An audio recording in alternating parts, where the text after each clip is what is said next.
This is Fieldsports Channel News. Cambridgeshire Police have released drone footage of several men they would like to interview. They want the men to assist with their inquiries into criminal damage and hare poaching in North Hertfordshire, shown here. Police were called to reports of several people in vehicles who set off from Cambridgeshire and broke gates to get onto private land in neighbouring Hertfordshire. Rural Operations Support Team officers captured evidence via their drone and guided colleagues into the area, which led to a pursuit involving the Roads Policing Unit. The police video shows last week's spectacle of dozens of suspected poachers driving over farmland in Cambridgeshire and posting videos of each other on social media.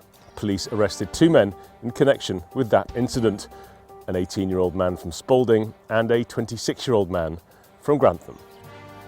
Farmland in England is to be reduced by 10% by 2050 under government plans. The Environment Secretary Steve Reid has launched the government's blueprint for land use change, which reduces the importance of food production and increases infrastructure building projects, wind and sunlight energy projects, and what it calls nature and carbon targets. Grassland used to rear livestock faces the largest reduction under government plans. Reid says he wants to price people out of eating meat.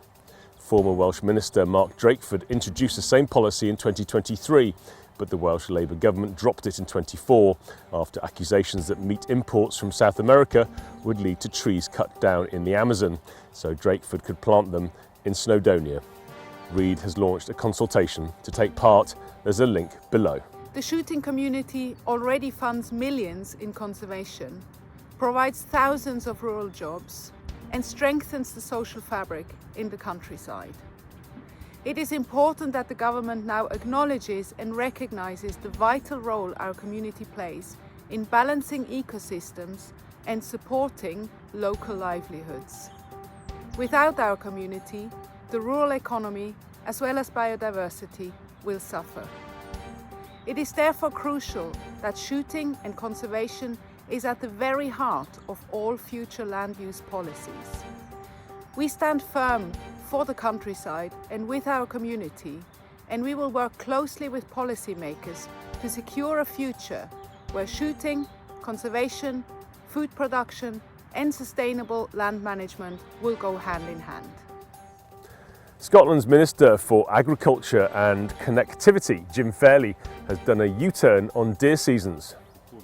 He says that a proposed extension of doe and hind open seasons in Scotland will not go ahead. As part of the Managing Deer for Climate and Nature public consultation, which ran in early 2024, the Scottish Government published a proposal for extended open seasons, increasing the likelihood deer stalkers could shoot heavily pregnant deer. However, many of the proposals in the consultation, a product of the coalition between the Green Party and Labour up until 2024, look like they will go ahead, including prison for landowners who do not shoot enough deer. At the Scottish Government's Deer Working Group, the RSPB maintained the line that there are 1 million deer across Scotland and made the case for shooting them. Ross Ewing, Director of Moorland at Scottish Land and Estates, corrected that figure. Nature Scott, who are obviously the subject matter experts on this, actually characterised talking about 1 million deer as misleading and unhelpful. And I think it's really important that we kind of frame our discussion around local impacts and regional impacts of deer as opposed to characterising it as some sort of national problem, because I don't think that is the case. The Scottish Countryside Alliance has partnered with GWCT Scotland to promote conservation efforts. They've put out this video about predator and pest control, filmed at the GWCT's Ochnaran demonstration farm project in Aberdeenshire, and there's a link to it below. We have lots of different feeders throughout the farm. We have our songbird, wild bird mix to help boost the populations through the winter months, and we have our game bird mix to help boost our wild game bird population. We have a good number of wild game birds here. We run a very small scale shoot to help fund our predator control programme that we run here. It's a really useful way of being able to pay for predator control to help benefit the wider species, the wider biodiversity. We're very pleased to be partnering with GWCT Scotland on this key project, and not only will it show the benefits of effective predator and pest control, it will also give us something tangible to present for when future law and legislation is formulated in Scotland. The world may be about to get a new record fallow buck. European hunting organisation CIC reckons a fallow measured in Hungary using the CIC trophy evaluation system will be a new world record if ratified.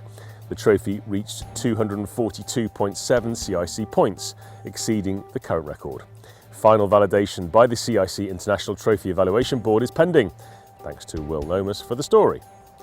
After the Isle of Wight and the Isle of Mull, the introduction of sea eagles continues across the UK. This time, it looks like Exmoor in the West Country. White-tailed eagle enthusiasts held a public meeting on the moor where they promised they would satellite track the birds. While sheep farmers in Scotland say the birds take hundreds of lambs, Isle of Wight farmers report no problem. So the eagle reintroducers conclude that the birds do not predate on lambs. Thanks to Tara Wright and Richard Walton for the story. When German hunters don't like changes to their hunting act, they get together and they make some noise. 20,000 of them wearing traditional blaze orange marched through Hanover at the end of January 2025. At one of the largest political demonstrations in the state capital in recent years, President of the Lower Saxony State Hunters Association, Helmut Damen-Tank, told hunters that Lower Saxony is a hunting country, and they demonstrated this in an impressive way. He said the German hunters have a strong voice and will continue to stand up for their interests. Combating poaching is putting a strain on outfitters in one West African country.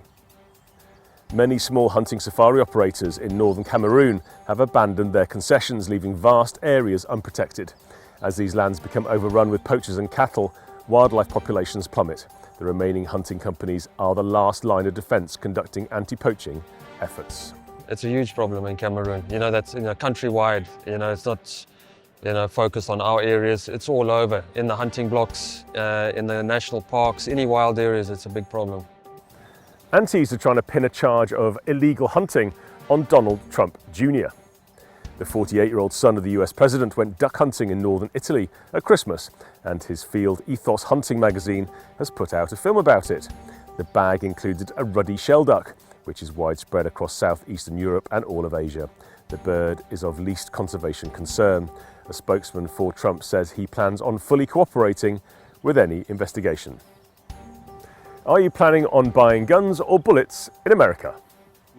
Well, one state is offering a tax holiday on both of those items from Memorial Day on the 26th of May 2025 to Independence Day, the 4th of July 2025. We are unveiling the Second Amendment summer tax holiday. So from Memorial Day till the 4th of July, you can get your ammunition, your firearms, and your accoutrements tax-free. And finally, see-through cartridges. The Horizon's Lord rifle used by Ukrainian armed forces against the Russians is to get a cartridge with a polymer casing because of a lack of available brass.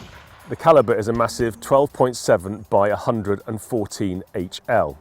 Ukrainian snipers claim to have used the rifle successfully out to more than 4,000 yards.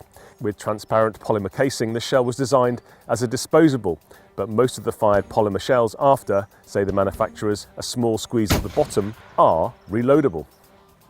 You are now up to date with Fieldsports Channel News.